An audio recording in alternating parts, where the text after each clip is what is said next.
Look, it's not like Mark and I had fireworks or anything when we met.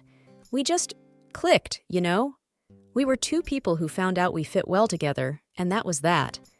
Love came later, like a surprise guest at a party you didn't know you were throwing. I'm Emily, by the way. Emily Johnson. Well, now it's Patterson since I married Mark. Mark's a great guy, steady and kind. But his family? That's a whole other story. His dad, Mr. Patterson, he's all right. A quiet man who loves his garden more than anything. But his mom, Mrs. Patterson, and I, we just never hit it off. Then there's Linda, married to Mark's older brother Dave. She's the perfect daughter-in-law, always agreeing with Mrs. Patterson, always a step ahead in pleasing her. It's like she's playing a role in some drama where she's the star, and Mrs. Patterson is the adoring audience. So, one day, we're all at their place for dinner. Mark and I, Dave and Linda, and the Pattersons, of course. Mrs. Patterson's going on and on about their new house. You know, the one they got with a huge mortgage? She's like a broken record, always comparing it to our small apartment. Mrs. Patterson's voice cut through the air, sharp and clear. You really should think about upgrading, Emily. Living in such a cramped space, it's just sad. I tried to keep my cool. We're happy with what we have, Mrs. Patterson. It's cozy. Linda chimed in, her voice dripping with fake sympathy. Oh, but just imagine having a place like this. You must be so envious. Mark squeezed my hand under the table, a silent plea for me to let it go. I bit my tongue and forced a smile. Yeah, Linda, maybe one day, I said, keeping my voice light. Mr. Patterson, trying to change the subject, asked Mark about his work. I was grateful for the distraction. Mark talked about his latest project, and for a moment, we all fell into a more comfortable conversation. But Mrs. Patterson couldn't help herself. Well, it's good you're keeping busy, Mark. But with Emily not working, I do wonder how you manage. It must be tough. I felt my face flush. Actually, I've been thinking about starting my own business, I said, more to stand my ground than anything else. Mrs. Patterson raised an eyebrow. A business? What can you possibly do? Before I could answer, Linda laughed. Oh, let's not bore ourselves with fantasies. More wine, anyone? The evening dragged on, filled with more jabs and thinly veiled insults. By the time Mark and I got back to our apartment, I was fuming. Mark tried to calm me down. Hey, just ignore them. We know what we have, and that's all that matters. I nodded, but inside, I couldn't shake off the feeling of being looked down upon, of being the underdog in a family that thrived on appearances and material wealth. Little did I know, things were about to get a whole lot more complicated. Life's funny, you know? One minute you're thinking you've got it all figured out, and the next, you're wondering how you got stuck in this sitcom of a family drama. That's how it felt every time we visited Mark's parents. Their new house was like a trophy, big, shiny, and always on display. I remember this one Saturday. Mark and I were at our place, enjoying our usual lazy morning routine, when he got a call from his dad, asking if we could come over. I knew what that meant. Another round of show off the house and make Emily feel small. We got there, and Mrs. Patterson was in full hostess mode, guiding us through rooms we'd seen a dozen times already. And here's the new coffee table we got. Italian marble, you know. It's quite expensive, but you get what you pay for. Mark, bless him, always tried to be diplomatic. Looks great, Mom. Really ties the room together. I just nodded along. What else could I do? Then came the inevitable comparison. I just can't imagine how you two manage in that tiny apartment of yours. It must feel so cramped, Mrs. Patterson said, her voice all sugary concern. I felt my patience wearing thin. It's not that bad, Mrs. Patterson. We like it. She tisked, shaking her head. But you deserve better, Emily. A woman should have a proper home, not some shoebox. Before I could bite back a retort, Mark's dad, Mr. Patterson, called out from the kitchen. Anyone wants a beer? I'll help you, Dad, Mark said quickly, giving me a look that said, please, no drama. I was left alone with Mrs. Patterson and Linda. Linda, ever the eager sidekick, piped up. You know, Emily, there's a certain charm to living minimally, but of course, it's not for everyone. Some of us prefer comfort. Exactly, Linda. Comfort and style, Mrs. Patterson added, glancing around her lavish living room. I forced a smile. Well, everyone has their own taste, right? We're happy with what we have. Mrs. Patterson sniffed. Of course, dear. Happiness is all relative after all. The rest of the visit was more of the same subtle digs and not so subtle boasts. By the time we left, I was mentally exhausted. On the drive back, Mark tried to lighten the mood. Hey, don't let them get to you. You know how they are. I sighed, staring out the window. I know, it feels like it's never going to end, you know? Mark reached over and squeezed my hand. We'll get through it. We always do. But as we drove back to our shoebox, I couldn't help but feel a twinge of frustration. Why did it always have to be a competition with them? Why couldn't they just be happy for us as we were? Life's like a roller coaster, they say. You never see the twist coming. That week was one such twist for me. I got a call from my mom, telling me that Grandpa had passed away. I was heartbroken, of course. He was always kind to me, a bit of a silent supporter in my corner. The shock came when we found out he left me a pretty hefty sum, $500,000. I couldn't believe it. Mark was happy for me, in his quiet way. That's great, Em. Grandpa really cared about you. But when we told his family, well, that was a whole different story. We were at another family dinner when I mentioned it, not thinking much of it. Mrs. Patterson's eyes lit up like Christmas lights. $500,000? My word, Emily, that's quite a sum. Linda was quick to add her 2 cents. Oh, the things you could do with that money. But the mood shifted when Mr. Patterson coughed, a deep, rattling sound that had us all looking his way. He waved us off. Just a bit under the weather, that's all. The conversation moved on, but I couldn't shake off the concern for Mr. Patterson. He looked pale, more tired than usual. It was only a couple of days later when we got the news. Mark's voice was somber when he told me, Dad's sick, Em. Really sick. The doctors are saying it's serious. I felt a cold knot in my stomach. How bad? Mark sighed, running a hand through his hair. They're not sure. Could be weeks, maybe less. The news hit the family hard. Mrs. Patterson was a mess, but not in the way you'd expect. It was more about the what now than the what if. We were in their living room, Mrs. Patterson pacing like a caged animal. What are we going to do? The mortgage, the bills. I couldn't believe what I was hearing. Mrs. Patterson, shouldn't we be more worried about Mr. Patterson right now? She rounded on me, her eyes sharp. Of course I'm worried about him, but life goes on, Emily. We have to think about these things. Linda was nodding along, ever the faithful echo. She's right, Emily. It's important to be practical. I looked at Mark, hoping for some support, but he just looked tired, torn between his ailing father and his panicking mother. I bit back any further comments. It wasn't the time or place. But as we left that night, I couldn't help but feel a growing sense of unease. It wasn't just Mr. Patterson's illness that worried me. It was the way Mrs. Patterson and Linda were so focused on the money, the house. It felt like priorities were all wrong, and I had a sinking feeling that things were about to get a lot more complicated. Mark's dad's condition worsened fast. It was like watching a candle flicker out. We were spending more time at their place, trying to be there for him, you know? But Mrs. Patterson, she was a whole different story. Always talking about the mortgage, the bills, as if that was the biggest worry. One evening, we were all there, the whole family. Mr. Patterson was lying in bed, looking frail and tired. Out of nowhere, he asked to speak to Mark alone. Just them two.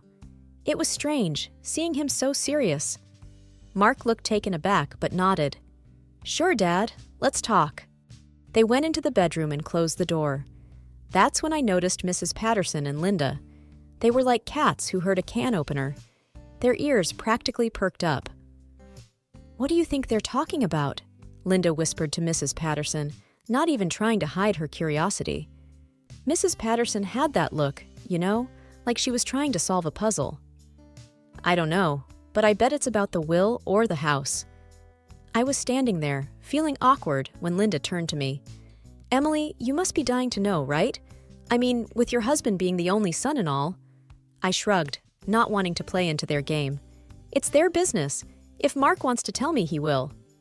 But inside, I was curious. What was so important that it had to be said in private? After what felt like ages, Mark came out. His face was unreadable. Mrs. Patterson and Linda pounced like hawks. "Well, what did he say?" Mrs. Patterson demanded. Mark shook his head. "It's personal, Mom. Dad just had some things to get off his chest." Linda tried a different angle. "But it must be about his will, right? Or the house?" Mark's expression didn't change. "Linda, I'm not discussing it. It was a private conversation." The air was tense after that. Mrs. Patterson kept shooting me these looks, like I was hiding something. But the truth was, I knew as little as she did. That night, back at our place, I asked Mark about it. "So, what did your dad want to talk about?" Mark was quiet for a moment. Then he looked at me, his eyes serious. "He's worried, Em. About Mom, the house, everything. He just wanted to make sure I knew what to do, after—" I nodded, understanding. Of course. But deep down, I had this feeling that there was more to it, something Mark wasn't telling me. And whatever it was, I knew it was big. Mr. Patterson's passing hit everyone like a ton of bricks. It was one of those times when you realize life's too short, but some people never get that memo. The funeral was barely over when Mrs. Patterson started talking about the mortgage again. We were all at their house after the service, kind of a somber gathering when she brought it up. Now that he's gone, we need to think about the future. The mortgage on this house won't pay itself. Linda was nodding along, always her loyal supporter. It's a lot of responsibility, especially now. I was still in my black dress, feeling the weight of the day, when Mark's mom turned to me. "Emily, you recently came into some money, right? It only seems fair that you contribute, given the circumstances." I was stunned. Was she really asking me to pay off their mortgage with my inheritance? "Mrs. Patterson, it's not why Grandpa left me that money." Mark was rubbing his temples, looking like he wanted to be anywhere but there. "Mom, let's not do this now, please." But she was like a dog with a bone. "Mark, I'm just being practical. We're family, and families support each other. Emily, you can afford it now, can't you?" I felt my face getting hot. It's not about affording it. It's about what's right. That money was meant for me and Mark, for our future. Mrs. Patterson's face hardened. "Well, this is your family's future too, isn't it? Unless you don't consider us family." Before I could reply, Mark squeezed my hand. "Let's talk about this later, okay? It's been a long day." But Mrs. Patterson wasn't having it. "No, I want to know now. What will you do, Emily? Will you help your family or not?" The room was tense. Linda was watching me like a hawk, waiting for my response. I took a deep breath. We'll think about it, but this isn't the time or the place to decide." Mrs. Patterson seemed somewhat appeased, but her eyes were cold. "Fine, but remember, family is everything. We have to stick together." As we left, I felt Mark's hand in mine, tight and reassuring. But inside, I was reeling. The nerve of her, asking for my inheritance like it was nothing.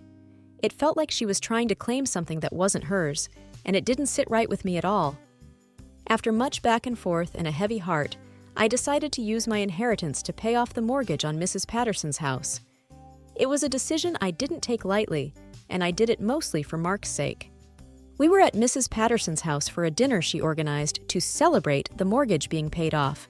The whole event felt surreal, like being thanked for a favor I never wanted to give. As we sat down for dinner, Mrs. Patterson was beaming. "Emily, this is such a generous contribution you've made. We're all deeply thankful." I nodded, a tight smile on my face. "Happy to help, Mrs. Patterson." Then Linda chimed in with her usual saccharine tone. "Really, Emily, you're just too kind." The dinner was awkward but manageable, until Mrs. Patterson stood up with a glass in her hand for a toast. "I have something to announce. Now that the mortgage is taken care of, I've decided to give this house to Dave and Linda." My jaw dropped. "Excuse me? What did you just say?" I expected Mark to be as shocked as I was, but to my surprise, he just nodded and smiled. "Is that so, Mom? Interesting decision." His calm response threw me off. Why wasn't he upset? Mrs. Patterson looked pleased as punch. Yes, it only seems right. They need it more, and after all, Emily, you and Mark are doing fine on your own. Linda's grin was wide, almost gloating. We're just so grateful, aren't we, Dave? Dave nodded, looking like the cat that got the cream. I was fuming, feeling betrayed and used. We paid off this house with my money. How can you just give it away to them? Mrs. Patterson's expression was firm, almost challenging. I'm still the head of this family, Emily. It's my decision to make. Mark's hand on my knee under the table was a silent message to stay calm. His eyes were telling me he had a plan. As the dinner descended into an uncomfortable silence, my mind was racing. What was Mark up to? He clearly knew something I didn't. The look in his eyes was not of defeat, but of someone holding an ace up their sleeve. As we drove back, I turned to Mark. You knew, didn't you? You knew what your mother was going to do. Mark's smile was mysterious. Let's just say, I had a feeling. Don't worry, Em. This isn't over yet. His words were cryptic, but they gave me a glimmer of hope. Maybe, just maybe, we weren't as outplayed as I thought. Sitting in our living room, the tension was thick. Mark finally broke the silence. Em, there's something you should know. About the house. Dad did something before he passed. I leaned forward, my heart pounding. What are you talking about? Mark took a deep breath. Dad knew about Mom's plans with the house. He didn't trust her to do right by us, so he changed the mortgage and the house deed into our names. I was stunned. What? But how? He did it right after he found out about his illness, Mark explained. He wanted to make sure the house went to those who really paid for it. That's us, Em. We own the house now. I couldn't believe it. Mr. Patterson had seen through his wife's intentions and protected us. But why keep it a secret? I asked. Mark looked down. Dad asked me to. He didn't want more drama until it was absolutely necessary. Before we could talk further, there was an aggressive knock. Mrs. Patterson, Dave, and Linda stood at our door, their faces twisted in anger. Mrs. Patterson wasted no time. Mark, you need to explain this nonsense about the house. This is outrageous. Mark stood up, calm but firm. Mom, Dad knew what was happening. He legally transferred the house to us, the mortgage too. We paid it off, so now it's ours by law. Their reactions were explosive. Mrs. Patterson's face turned red with fury. That's impossible. He would never do that to me. Linda was almost hysterical. This is a lie. You're trying to steal our inheritance. Dave looked like he was about to explode. You can't just take the house, Mark. It's not yours. Mark handed them a folder. Here are the papers. The deed, the mortgage transfer, everything. It's all legal and binding. Mrs. Patterson snatched the papers, her hands trembling. As she scanned them, her face drained of color. This is a trick. You must have forced him, she screamed. No, Mom. Dad was clear-headed. He did this to protect what's fair, Mark replied, his voice steady. The argument went on, their accusations filling the room. But the truth was in black and white. The house was legally ours. You've torn this family apart, Linda yelled, tears streaming down her face. Mrs. Patterson turned to me, eyes filled with hatred. You've done this, Emily. You and your money. But I stood my ground, feeling a sense of justice. No, Mrs. Patterson, this was Mr. Patterson's decision. He wanted to right a wrong. Eventually, they left, seething with anger and disbelief. The door closed behind them, leaving us in a bittersweet silence. We had the house, but at what cost? Yet, in my heart, I knew we had honored Mr. Patterson's wishes. He had given us a home, and in doing so, had also given us a new start. We thought the worst was over until Dave, red-faced with anger, burst into our house a few days later. You think you've won, huh? Dave was practically shouting. Dad paid a chunk of the mortgage before he died, $100,000. That means part of the house belongs to us. Mark remained calm, something I'd always admired about him. Dave, Dad thought of that. He asked me to deposit an equivalent amount into a separate account in case of disputes. I was standing in the corner, watching the scene unfold. Dave, his face a mix of anger and confusion, and Mrs. Patterson, who had followed him in, looking like a thundercloud. "What? That's preposterous," Mrs. Patterson stammered. Mark continued, "The $100,000 will be divided among the heirs, you, Mom, and me. That was Dad's wish." Mrs. Patterson was shaking with rage. "This is a trick! You're manipulating everything! You've always been cruel and selfish!" Linda, tears streaming down her face, joined in. "How can you do this to your own family? It's heartless!" The air was thick with tension and accusations. I felt a surge of courage and stepped forward. "Enough!" I raised my voice, something I rarely did. "This is our home. Dad made his decision, and it's legal. It's time you all accept it." Dave was seething. "This isn't the end, Mark. We won't let this go." Mark's response was firm, yet calm. "You do what you need to, Dave. But this was Dad's decision. We're just honoring it." The confrontation ended with Mrs. Patterson, Dave, and Linda leaving our house, their threats and accusations still hanging in the air. As the door closed behind them, Mark and I were left in the quiet of our home, a mixture of relief and sadness in the air. Mark wrapped his arms around me. "I'm sorry you had to go through all this, Em." I leaned into his embrace. "It's not your fault. We did what was right." We stood there for a moment, in the home that had caused so much turmoil, but was now truly ours. The story ends with us, living peacefully in the house, while Mrs. Patterson moved in with Dave and Linda in their small apartment. It wasn't an easy victory, and the family ties were strained, but we had each other and a home that was ours, fair and square. That was enough for us.